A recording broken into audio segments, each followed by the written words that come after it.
আমি একটা question answer দিব। হ্যাঁ, আমার অনুভূতিটা খুবই ফ্যান্টাস্টিক।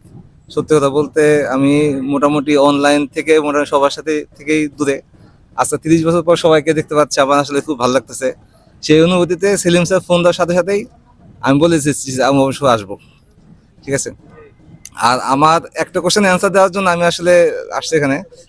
সেটা হচ্ছে, কোন স্যারের কথা সবচেয়ে বেশি মনে পড়তেছে এবং কেন?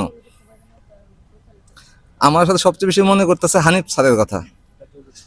এর কারণ আছে, কারণ হচ্ছে আমরা যখন ক্লাস 5-এ পড়তাম তখন হানিফ স্যার আমাদের মেধা যাচাইয়ের জন্য একটা প্যারাগ্রাফ লিখতে দিয়েছিল, মাই সেলফ, যে কে কত আগে এটা মুখস্থ করে বলতে পারে।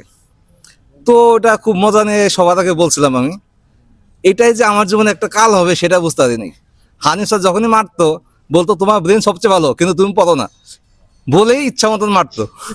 ঠিক আছে, এই স্মৃতি আমি জীবন ভুলতে পারবো না। এখনো মনে পড়ে যে হানিফ স্যারের মায়ের দাগ আমার পিছনে, পিঠে, বাসায় যখন আমি জামা বা গেঞ্জি খুললাম সবাই একদম অবাক, এত দাগ লাল হয়ে গেছে, হ্যান ত্যান, কি অবস্থা।